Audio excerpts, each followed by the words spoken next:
Oh boy, it's Monday at 4:09. I thought 4:09, that's appropriate. Let's see where we are. Oh, I'll tell you, it's been a slugfest. It really has. It's like I had some crash stuff here. It's just everything, but we're there. You see the green board. You don't really see it. It's buttoned up in there, but there is clearance. I had to add some foam tape to raise this up a tad. You can see there's a wedge there, so I could actually thin that down and bring it up if I wanted to next time.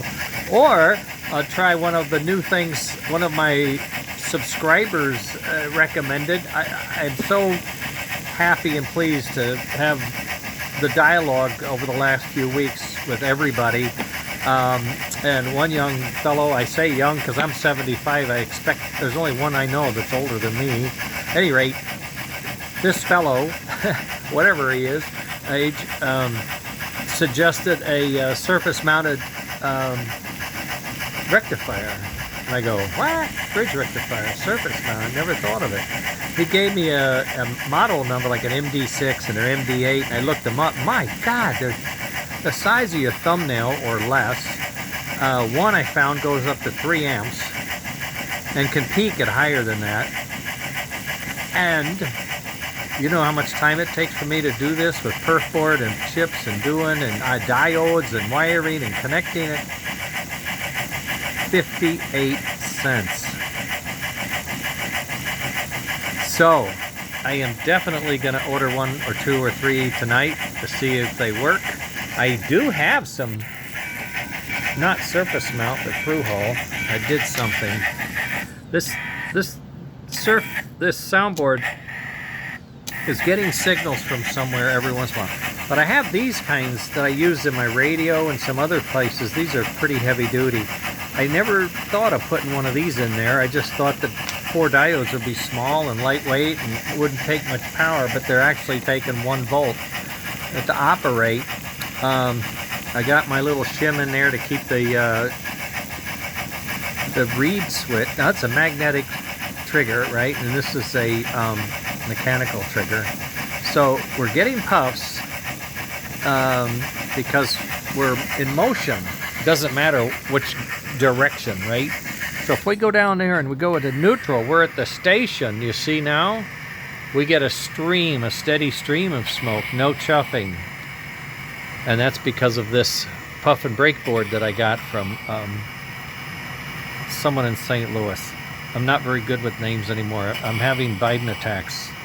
At any rate, this is neutral. You're sitting there, you got the pop-off valve going, you got the steam going, you got some lights on. It's pretty cool, right?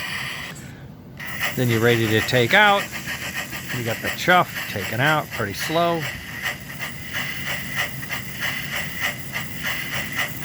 Then you're steaming up, you're getting going. You got all the cars pulling now. You're going, you're going, you're going, you're going. Now you're moving. About 50 miles an hour. And from what I understand, back then, 50 miles an hour was clipping along. If you had extended range, you don't really want to burn a lot of coal and boil a lot of water off. You want to kind of get there. In this case, oil, I think. We're calling this an oil burner. But boy, oh boy, I have had one thing after another. My eyes don't work well. I can hardly see things anymore. And then making these connectors is just, for me, is a nightmare. But I got it. And now, here we are. I'll have to check my list to see. I'm sure I've got some things I haven't done yet. I'll have to check it out and see where I'm at. But I've got a lot done. I feel like it anyway. It's only 4 o'clock. I still have an hour. I will print a new one of these with the shorter side skirts. And I think that'll help that'll improve the looks. I mean, this looks like a skirt, really. And we don't want it to be like a skirt. We just want it to be like an accent thing. But I'm happy to say I have burned my finger on this board today because I had it wired wrong and it was screaming hot. This poor boy was, well, it's still warm, but I had him overdriven, and this relay was clicking and clacking like crazy for a moment or two. But you know, you work your way through, you check your wiring, you do your pinouts, you do your continuity tests, you find out where you made the mistake, you fix it, and you move on. That's what we do. We fall down, we get up, so to speak. But the tender, I haven't had to touch anything on the tender other than verify continuity when I hook up the brushes. The engine has had a lot of work done to it, but you can't even see it, really. It's mostly building that board and fixing wires. I've added these, are more heavy-duty wires. These are braided, stainless, very much stronger. Gave it a little bigger service loop. This is way too far away, you know what I mean? When we're hooked up, it'll be closer. I added better wire here, better wire here, better wire to the smoke. I mean, all the, what I call thin or questionable gauge, like 26 gauge, is gone. I'm either 22 or 24 everywhere. This is the one connector I don't like. It's just a big old glob. I want to go to this, you know, the nice connectors, and that was my next step, to unsolder all of those and pin them into a male pins, and then slide them into a connector, and then end up with a pair of those. That's on my list, but it just seemed like I had so many other things kind of coming apart, going to pieces. Oh geez, you know. But the smoke, I have to say, we're putting it out. I think it's gonna be just fine. We're at about 5.5 volts, as I recall. We're at 50 miles an hour. I mean, if you saw that coming at you, I think that would look pretty cool, wouldn't it? Now, I've test fit the body, but not with all of the parts on. I did test fit it. I didn't test fit it with this connector on, and as I look at it and I saw this one I bent over, you can see how I've kind of leaned it over, and it's okay. Stick it in there.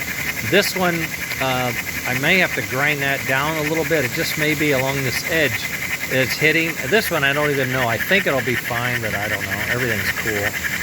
He's warm, but he's always warm. He's smokeboard. The engine is just fine. The motor is just really smooth.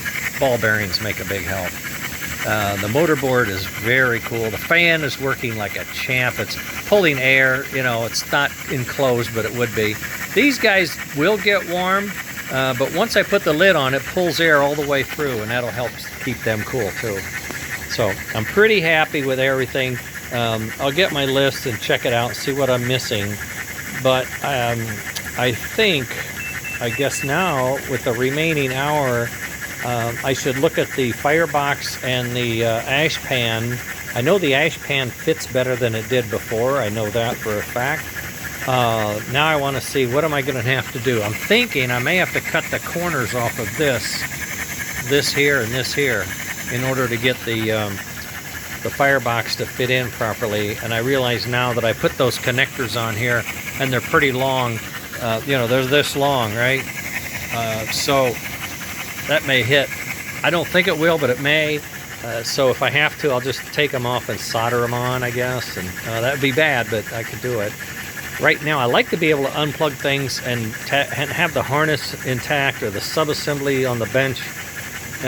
Another thing I had in mind was I was going to build I was going to build this engine in foam, with all of the components glued to it, like the fields and a brush. Not that it's operational, but just for fitting the parts and building the harness. So I could build the harness on like a dummy engine, and then know that everything's right, and have a diagram, pictures, you know, look at it, be able to do that. Oh, I got a call. I got to take it. I'll talk to you guys later.